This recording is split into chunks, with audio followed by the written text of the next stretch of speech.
Hi, I'm Jalen Rose, and welcome to the Renaissance Man podcast, proudly presented by the New York Post, a show where we cover trends in fashion, entertainment, current events, and everything in between.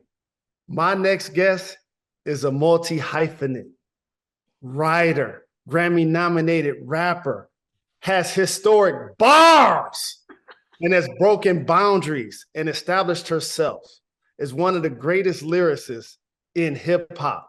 She's recently working on the film On the Come Up, which is about a 16-year-old rapper trying to do right by her father's legacy and take the rap battle scene over.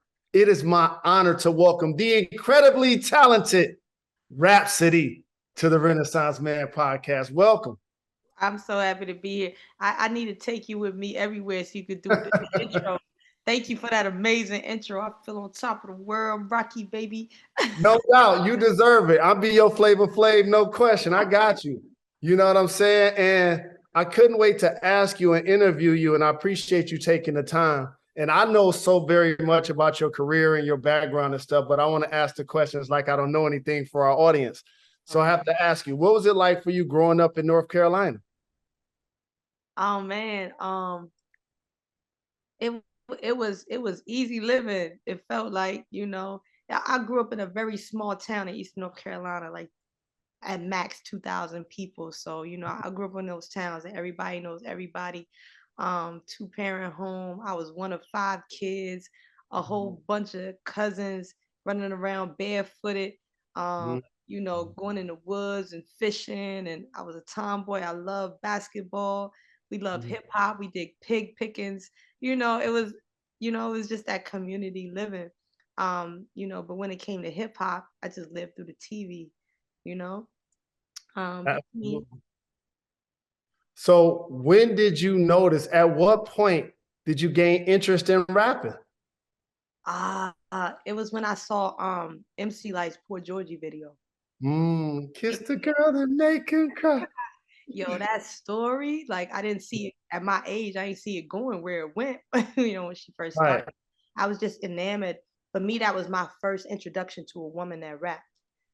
Before I knew who Debbie D was and Roxanne Shante and all these other women before Light, she was my first introduction, and she was the example that was like, oh, there's a place for someone like me in hip hop.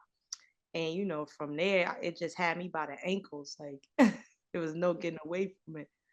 Absolutely. And as you mentioned, your childhood and your two-parent home and being a child of five siblings, a lot of times in our community, like Biggie said, either you sling, crack, rock, or you got a wicked jump shot.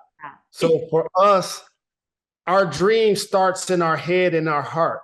So Yep. what was it like for you when you started to acknowledge to your family, to your friends, to your schoolmates that rap is something I want to do for the rest of my life? Man, I didn't let nobody know till late. I was in college already. Um, Mm, I kept that tucked inside because where I'm from, we didn't have really exposure to the arts in that way, or we didn't know anybody. Like you might grow up in New York and you could walk outside your home and you might mhm. see Biggie and Puff out there shooting a video. You might see Right, Get the Man in the Woo in the mall or whatever. right. That was foreign to me. So, it wasn't anything I saw as attainable. So it really was just a dream. Everybody thought I was gonna go to college and play basketball and do whatever was after that. But once I got to college and got into it, I kept it a secret for Mm, probably like 3 or 4 years. And mhm. I had a younger cousin, and he was at my mom's house, and he was listening to one of my songs. She said, "What you listening to?" He was like, "Marlena." She was shocked. She was like, "What you mean?" Right? So he gives it the joint, and she digs it. My mom real hip, so she up on everything. But it was tough at first because it wasn't that they don't think, they supported me, but it was like, how you gonna make money off of this? Mhm, Parents, they don't never want to see their kids struggle, regardless of how much they want to support. And mhm. that was the hard part. So, you know, even then I just worked and tucked. They'd be like, "You looking for a job?" Yes. But you really want, you was going straight to the studio? Straight to the studio. And this was like even my senior year, I started skipping college like real bad. Like Uh-huh. GPA dropped because I was just so I was like, oh, this I could really do this. But I got through it. Once I got my first magazine, which was The Source, it became a little bit more real. Yeah, Yeah, no question. yeah. My mom, she became super supportive as well as the whole family. So the perseverance and discipline that it took, because I always basically think that if something's very important to me, like a goal or a dream, I try not to share it until I feel like it's going to happen. So for you, what were those years like being a student, going to the studio, Yeah. juggling your life with your schoolmates? What were those years like as you were getting introduced to falling in love with rap and introducing yourself to your career? I think it's the best described in two stages. Like the first stage is when you're in college and you still getting the family support. It's fun. You know what I'm saying? Right. I can still eat, go to class, I could stay up all night. I was big on McDonald's $1 teas just to keep me up. We was just some kids in the closet rapping, having fun, trying to figure it out. Just doing it because we loved it. And that was the fun and exciting part. But once you graduate and everybody like, nah, now you got to take care of yourself.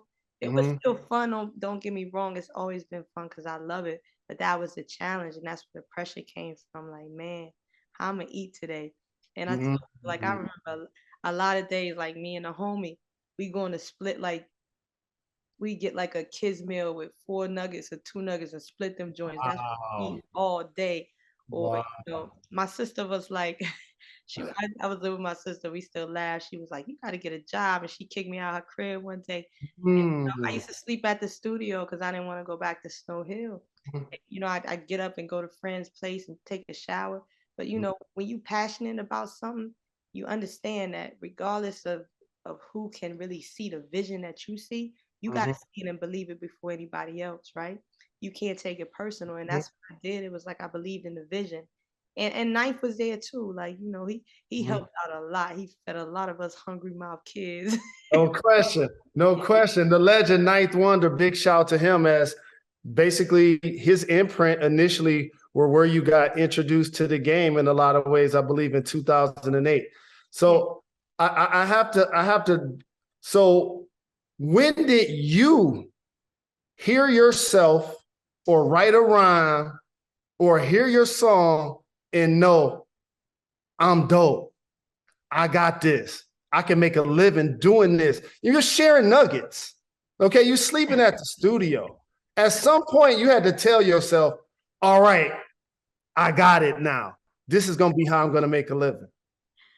Man, when was that moment it really hit? It came in phases. Like I'm gonna be real. Even today, some days I wake up, I'm like, man, what I'm gonna do next? Like how I'm gonna grow and ascend next. Right. They'd be like, it's easy to get it. You got to keep it. But it came in No phases. doubt. Like, the very first phase was the first time I met Ninth Wonder with my crew, H2O, which turned into Coolie High, whatever. And this was like my first song, and he was like, "Yo, you're the star." All Mm. there's 20 guys. He was like, "You're the star," and I just, so that was like, all right, dang, I could do this.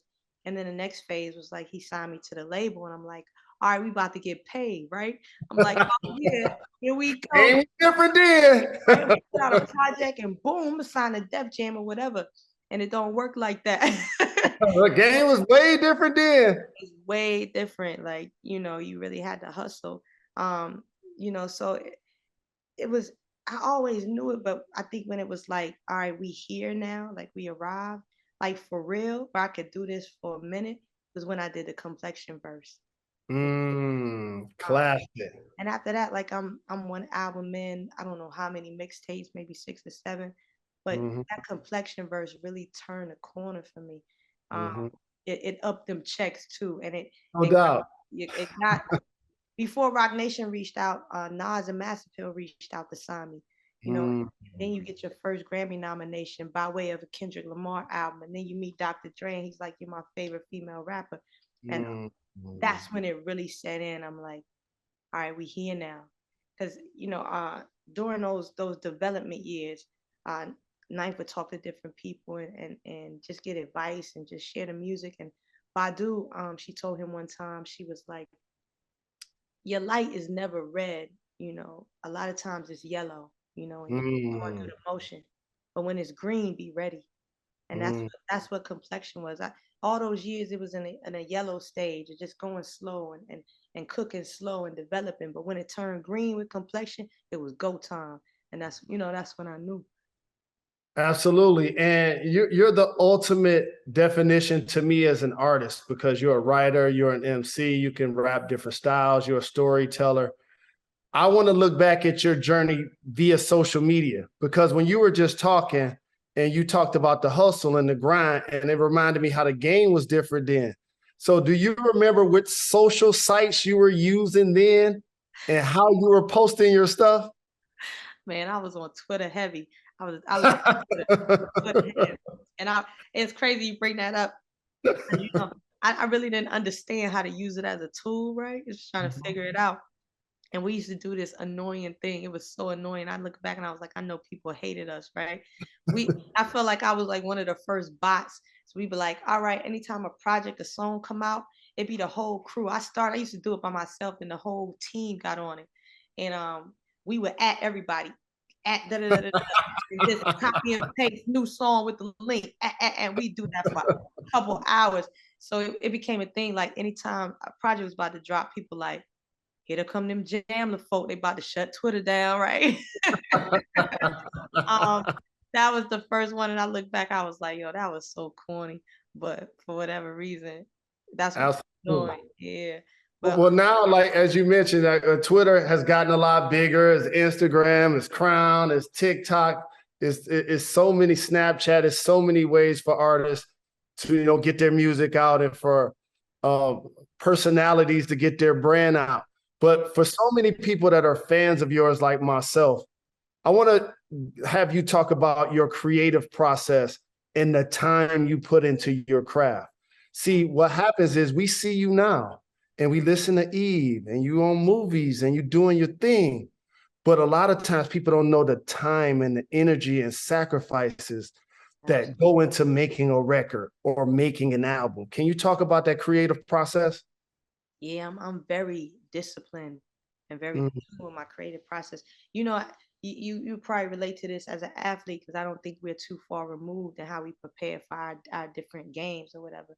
But I treat those development stages like practice, right? You got to do a number of drills. You got to do a number of free throws where it all almost becomes muscle memory. And too, a lot of people tell me I'm a perfectionist in a sense. Like the intro to Nina on Eve, I probably have 12 different versions of that one song by itself. For the album I'm working on now, I'm 250 songs deep. And we not it'd be like 250 songs, Rapsody? for one album. But Wow. it's just always sharpening the sword, and I'm always asking myself, how can I grow? Right? Is this the best cadence? Because the beauty of art is, you look out and it's infinite possibility. You can do and say and have different cadences. And I like to explore everything, and leave nothing on the table. But I put a lot of work in it, like 10,000 hours to master my craft. Even today, right?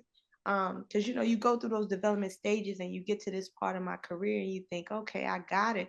But I feel like we never stop evolving. Even with this movie, I'm sorry, on the come up. That's one of the reasons that Sanaa picked me for this task, because when we were going through the process, she was like, read the script and just write me one battle rap, just let me get a feel for it.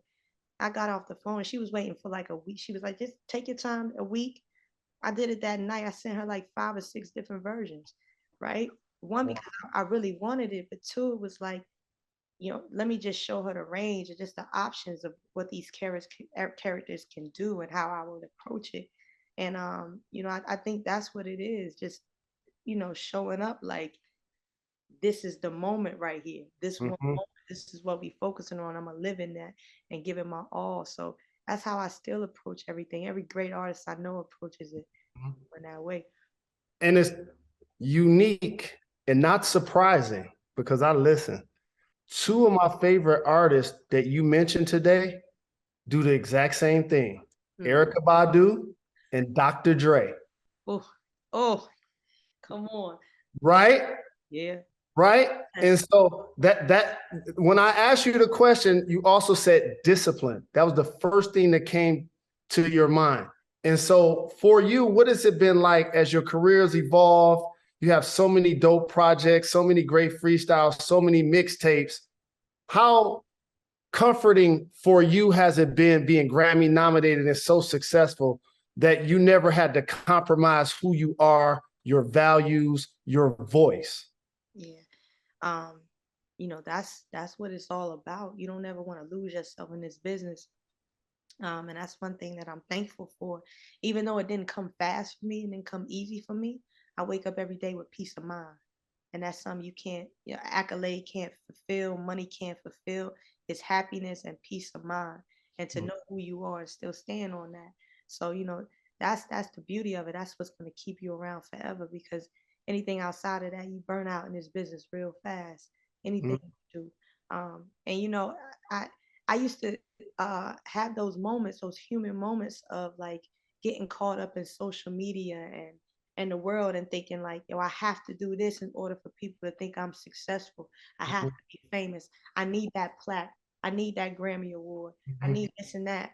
And at the end of the day, it was a trip to South Africa that always realigns me, and I carry it with me. I went to South Africa, 16-hour flights to a whole nother continent. And I met a little girl over there. She was like 4. She was with her mom. And she was like, tell Rapsody what you want to tell her. And she was like, I want to be like you when I grow up. And at the end of the day, it's purpose. When you have purpose in what you do, that's what it's about. And that's what I realized. Like, yeah, I'm grateful to be acknowledged for the nominations and to get the BET Lyricist of the Year. But when people ask me like, what do you want your legacy to be and what do you want your purpose to be, I want it to be impactful. I want to inspire people to walk in their own light and never get jaded by this business of making us anything other than who we are, because that's enough.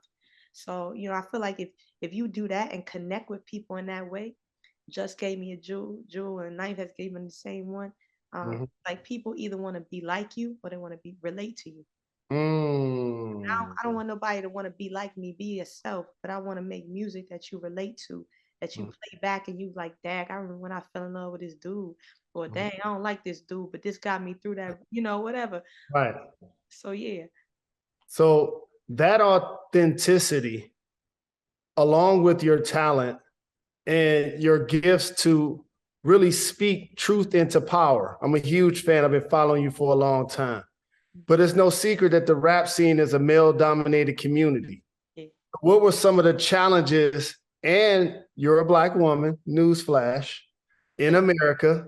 Right. What are some of the challenges you face navigating your career, and what has helped you overcome them? Man, I think one, even though it was male dominated, right? When I was coming up heavy, my biggest village were men, right? Um, I had Knife, I had Young Guru, I had my peers and Kendrick Lamar, Mac Miller, Big Crit, Ab Soul. Men were very, very supportive. A majority of my fan base were men. But when it came to the business of music, it was hard to be respected as a woman who rapped like I rap, right? In a time where sex was selling, right? And there's nothing wrong with that. I love women that love their body, but that was the only narrative that was being pushed. So it was like, man, making a space for me, allowing people to respect me for who I was, and not just uh, throw me into a bunch of lists with other women like, yo, these are the dopest women of 2019. No, we are some of the dopest artists out of all. So it was gaining that respect, and trying to go against the trends of what this business was and the narratives that it was pushing, because I was so left of that. I didn't want to be that. I'm not a trend rapper. I don't want to come in aggressive. I just want to talk about things that Rapsody goes through. I know other people can relate to. And two, another big one that really affected me for a long time was, as a Black woman, I spoke as a Black woman, and a lot of times to Black women. And there were times where I saw that was the biggest disconnect for me, right? Mm. Not to say that I don't have a beautiful village of women that support me, but to think like, man, when it came to my appearance sometimes, or when it came to, labeling me as like a hotep, or Mm. it would be women that would say that, and that would always throw me for a loop, like, damn, Right. that's crazy. So that was a struggle for me, just to even understand that, but to be graceful with it, and to see maybe, or try to peel back or learn, like, all right, what's really going on? Why is this happening? Right? And I still ask myself that sometimes today. This conversation that I like to have more about, but those were some of the biggest struggles for me. But I can say I was blessed, right? I Yes. didn't have to go through a lot of struggles that some women go through, because I had people and men, and a lot of men, but women too, but mainly because I was on the ninth and guru that protected me. I didn't have to worry about, you know, the the stories you hear of, yo, you gonna do this for me on some sexual tip. Like, I Right. ain't have to go through that. No. You know, they made sure that they protected me, and they always put me in front of the right people and connected me with the right people. And I formed amazing relationships that made my path enjoyable. Not perfect, but I'm grateful for it. And also, I do a show on AMP radio each Saturday where I feature people who a lot of times get overlooked by the industry. Hmm. And I've had 25 shows. And just so you know, I've done shows on Ninth and Guru. I've done shows on both of their influence and what they've meant to the culture. And so I appreciate, as we fast forward, that those relationships still stand strong. Oh, absolutely. That's family forever. You I know, love that. we evolve as humans, and we grow, and we change, and nothing's all never perfect. But at the end of the day, with them, we always stand on love and respect. They're my Love family that. forever. Love I'll that. never ever forget what they do for me and have done for me. Love that. Love that. And I know this one's going to be difficult because there's so many artists, I'm pretty sure, in the ethos that you love their music, Oh yeah, men, women, or whoever. right. So I want to ask you, who are your favorite 5 MCs of all time? Yeah, you would do this to me. All right, boom. I'm gonna just go with how I'm feeling today. We're gonna roll off the tongue. Five, Yes. my favorite five is Jay-Z, Lil Wayne, Andre 3000, Lauren Hill. That fifth is always so hard.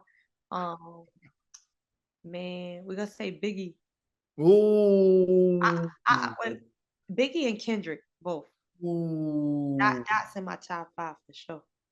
And there's a theme to everybody that you mentioned: charisma, style, and bars. Come Like on, lyricists, I love a bar now. Now, right?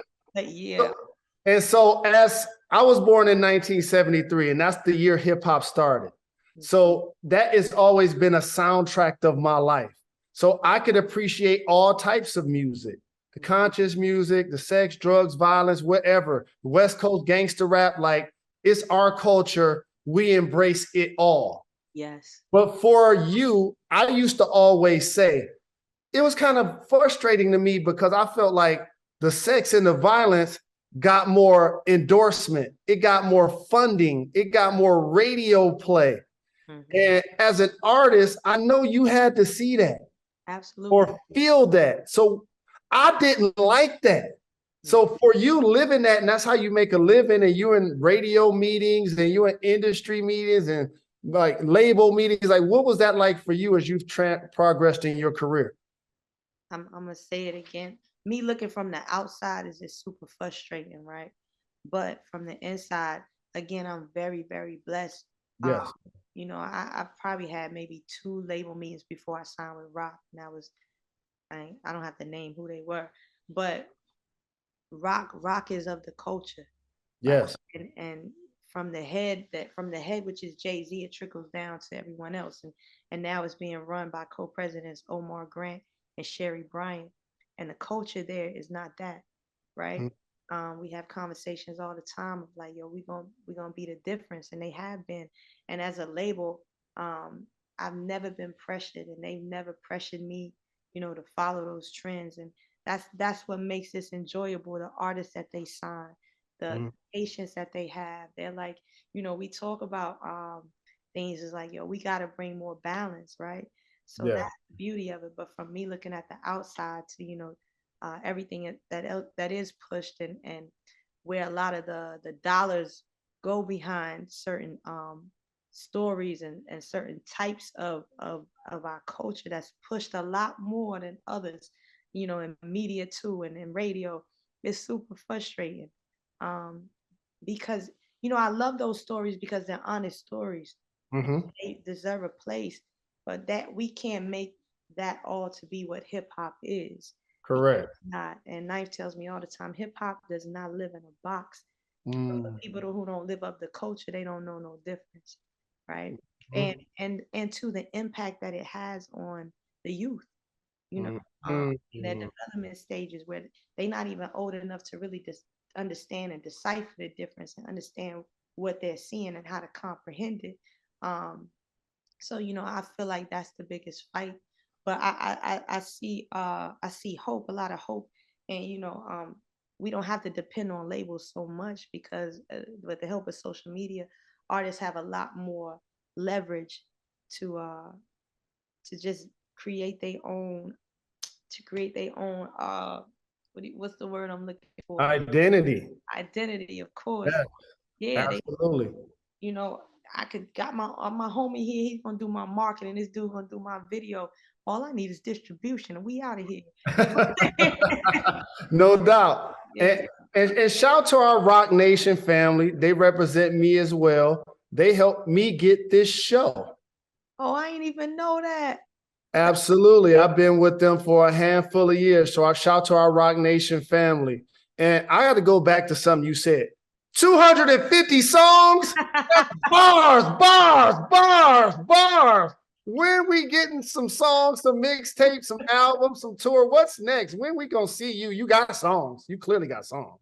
Man, my fans have been on my head. They like, man, where is the album? Every day. I'm asking you that too. I know, man. I said this month is the month of completion, so we're gonna try to figure it out. It's just, after I did the EU tour in 2020 and pandemics happened, a lot of us just got to sit. You know what I'm saying? Yes. When you sit still and you ain't moving around, everything that you've been through in life is like boom, boom, boom, and it's just like I have so much to say, and there's so many different emotions, and I go back and forth with the label like, yo, I feel like this, but I also want to put out this side of me, but I got this side of me too. And it's just still me trying to figure it out, like, yo, how I'm gonna come back on. but but we're gonna get there. I've been making my rounds. I've spent time with S1 in Dallas. I went to see Just Blaze in New York.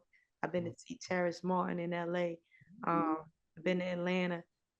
So we're gonna get there. But this month is supposed to be the month of completion. So next year, we should be putting out an album. Y'all heard that. Month of completion. Hopefully 2023. I have to ask you something before I get to On the Come Up, and I appreciate you taking the time.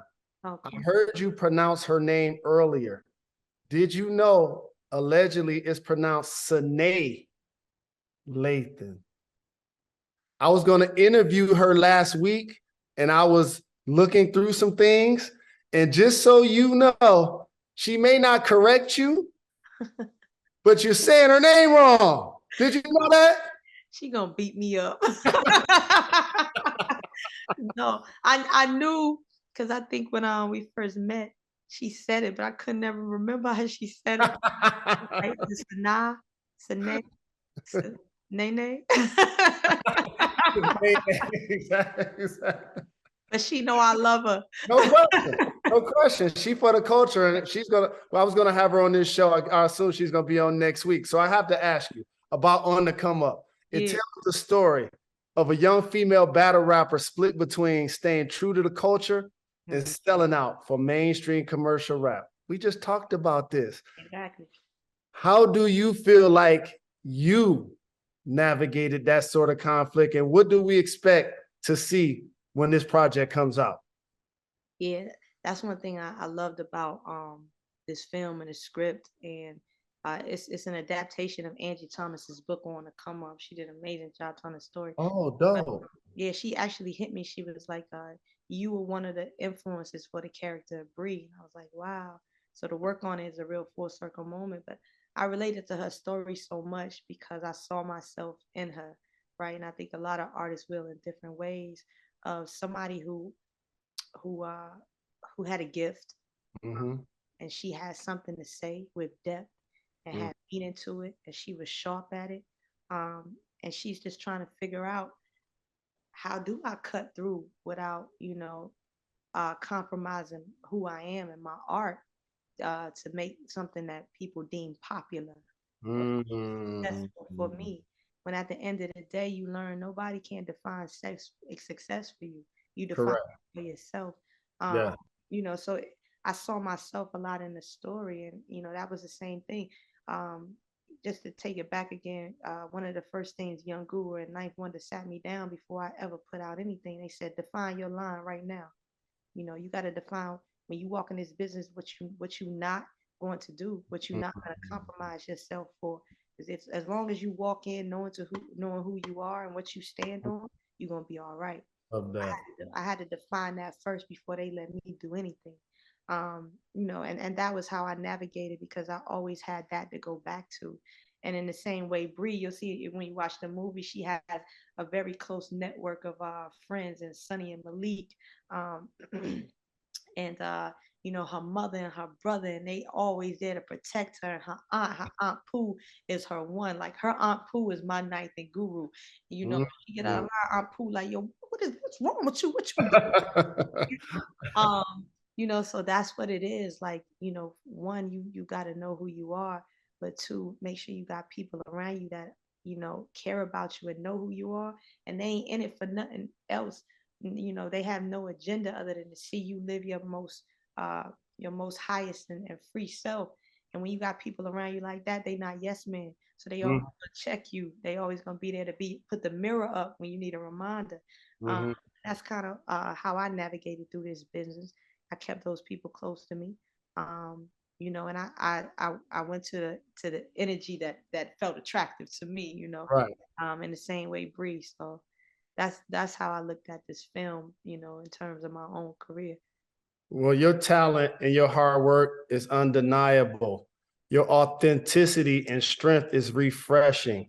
And not only am I going to write a column about this interview, I'm going to also send you a framed copy of the column as well. But before I let you get out of here, no question, before I let you get out of here, I have a rapid fire segment called Gone in 60 Seconds. You ready to do this? Let's go, Jay. All right. Very few people can say that this has happened in their favor. Your album, Eve, was named the subject of several college courses in North Carolina and Ohio. Congratulations. But if you were teaching the class, what would be the homework you assign? This rapid fire, so the first thing that come to my mind, I gotta spit that out, right? Yeah, what would you assign? You're the teacher.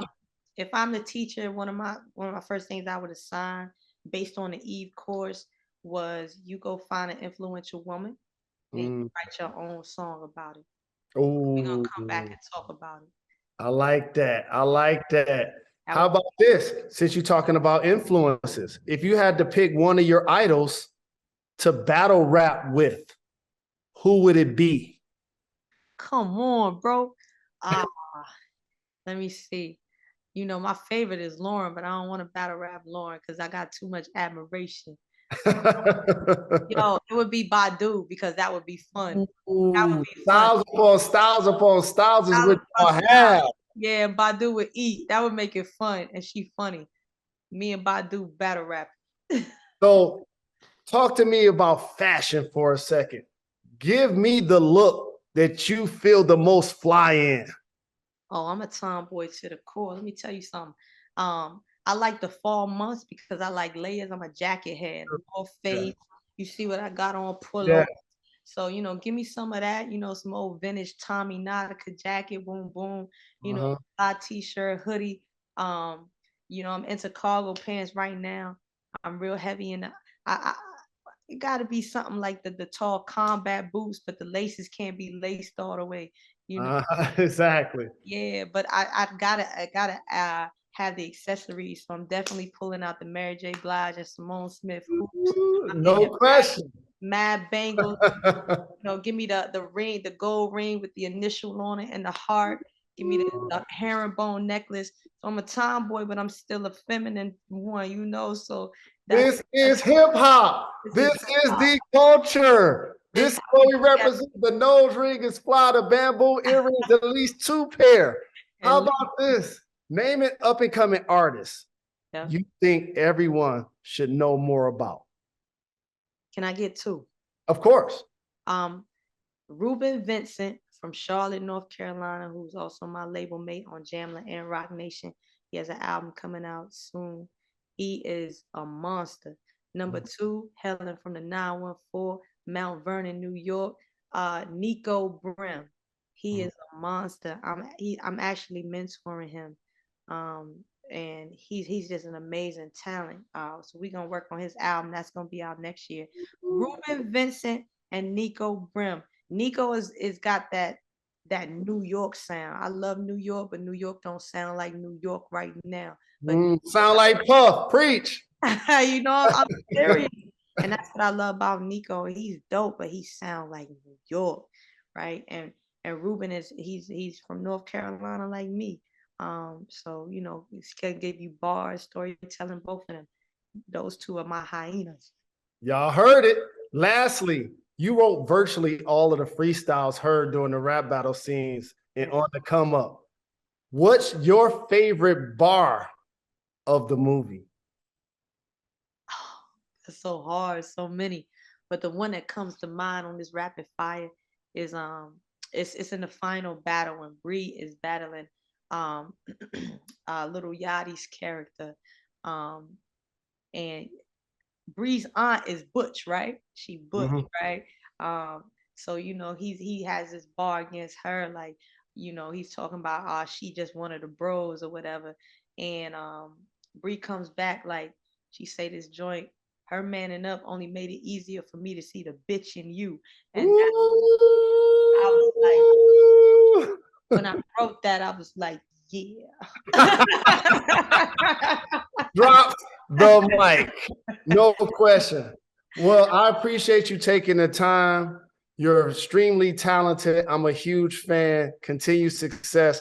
Looking forward to not only on the come up when it drops, but definitely your projects in 2023. Appreciate the love. Thank you so much. And I'm Jalen, I'm a big fan. When I learned when I went on ESPN and I learned that you listen, I was shocked. I was like, yo, for real? Like, you know, the Fab Five, you know what y'all did for the culture. I can't leave here and not acknowledge what the Fab Five did for the culture. Thank you. It changes. So thank you for bringing hip hop to sports. Yeah. The movie is on Paramount streaming right now, Paramount Plus theaters. Thank you, man. I hope this is just part 1 of our conversation. No question. We're going to have a few more, and I'm going to come support. No question. Make sure y'all check On the Come Up. It's out right now. Thank you, Rapsody. Thank you, Lord.